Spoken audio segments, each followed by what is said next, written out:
Chapter 1: The Cosmic Tapestry Unraveled. In the vast expanse of ancient narratives, the story of Naaman unveils itself as a magnificent departure from the traditional tales that often recount the genesis of humanity through the lenses of bloodshed, war, and violence. It takes a distinctive turn, focusing on dirt creatures uniquely created by God, exploring the intricacies of human nature, where love and hatred, humility, and hubris coexist in a delicate balance. This cosmic journey commences in a world where these dirt creatures, molded by divine hands, embark on an audacious endeavor to challenge their cosmic king by constructing a tower reaching the heavens. However, divine intervention scatters them across the earth, shattering their tower and gifting them diverse languages, heritages, and cultures. Amidst this cosmic upheaval, God appoints lesser gods, Elohim, to rule over the divided peoples, reserving Israel as the chosen nation destined to reunite all tribes, tongues, and peoples under his rule.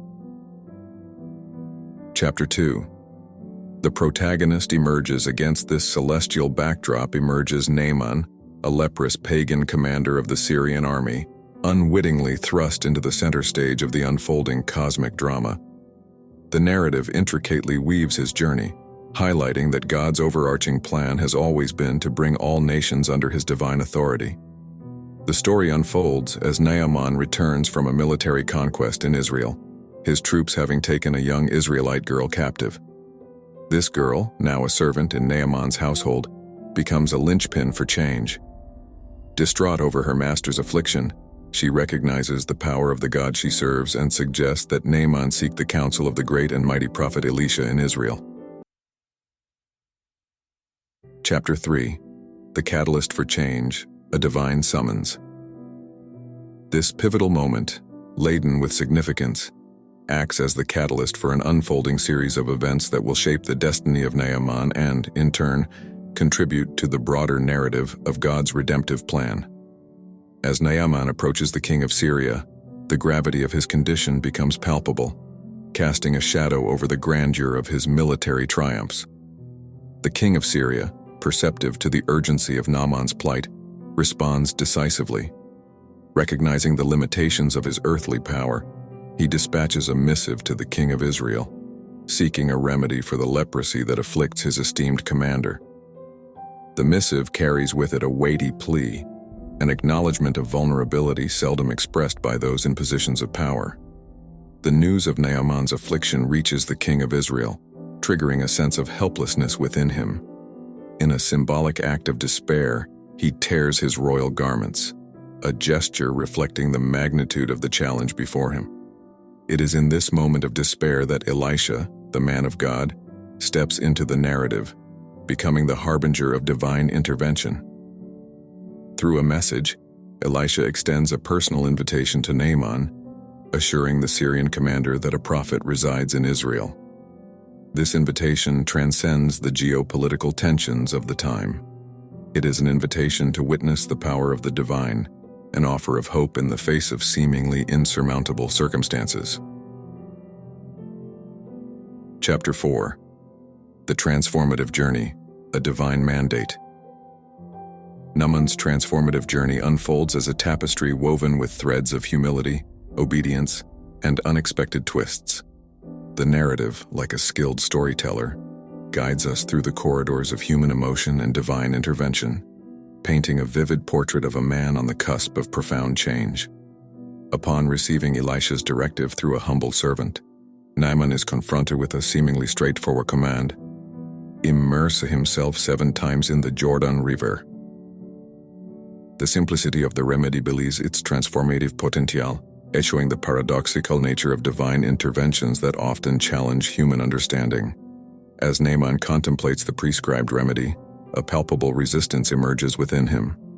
The Jordan, in his estimation, pales in comparison to the grandeur of the rivers of Damascus.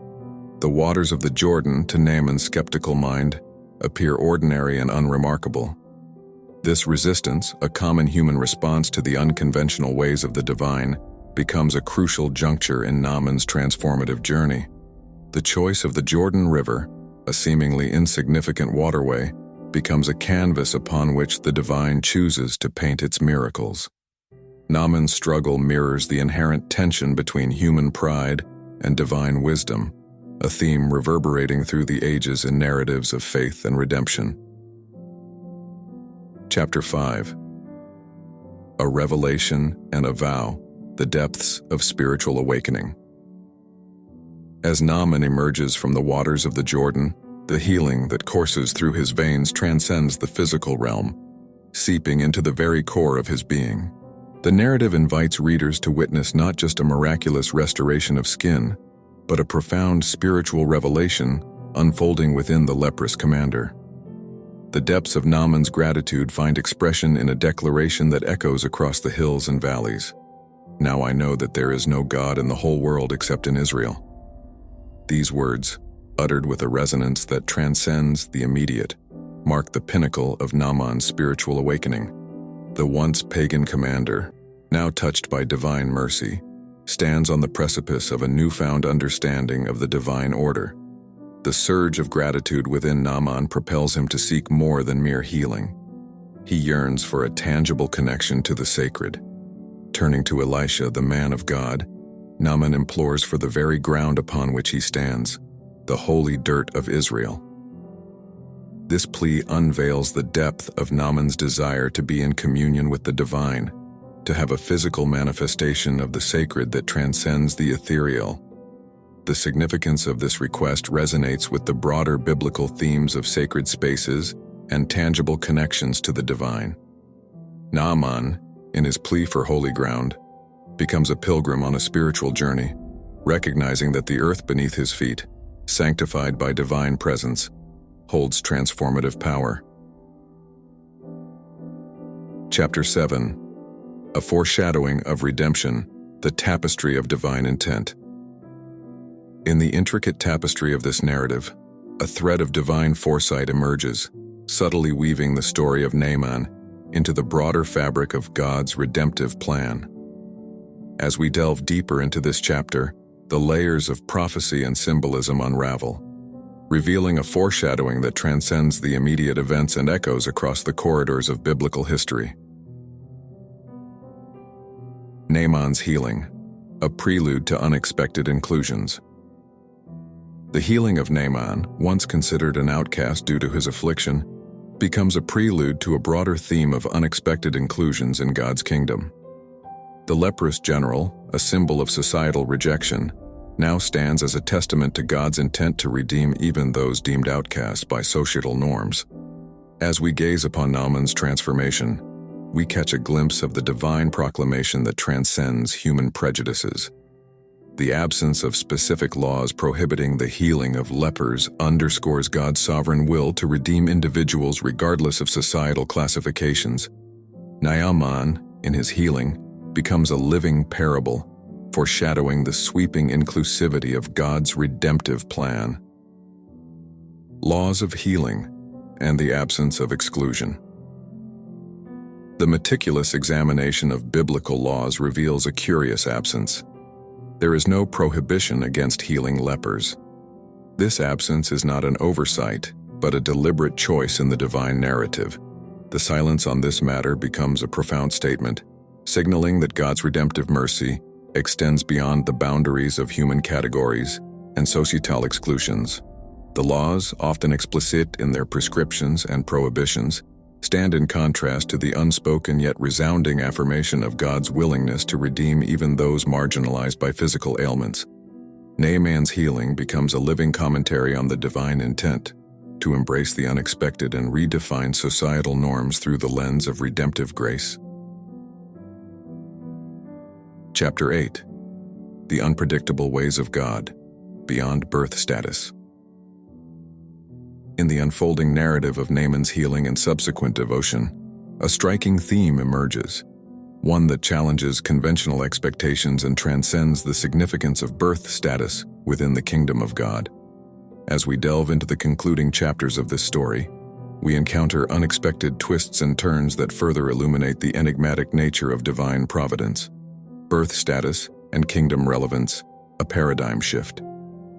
Contrary to societal norms that often place significant emphasis on birth status, the narrative boldly asserts the relative insignificance of such distinctions in the grandeur of God's kingdom. Naaman, a pagan commander, emerges as a central figure whose transformation and devotion stand as a testament to the unpredictable ways in which God works beyond human expectations. The subversion of expectations regarding birth status becomes a recurring motif in the biblical narrative, echoing the larger theme of God's impartiality and his redemptive plan that embraces individuals from all walks of life. Naaman's journey, from a position of societal outcast to a worshiper of the one true God, becomes a living parable challenging preconceived notions and heralding the inclusivity of divine grace. Gehazi's greed, an unexpected turn. As the narrative reaches its zenith, an unexpected twist disrupts the prevailing theme of divine redemption. Gehazi, Elisha's trusted servant, succumbs to the allure of personal gain and attempts to exploit Naaman's gratitude for his own benefit. This unforeseen deviation injects a sense of moral complexity into the narrative, prompting readers to grapple with the frailty of human nature even within the proximity of divine presence.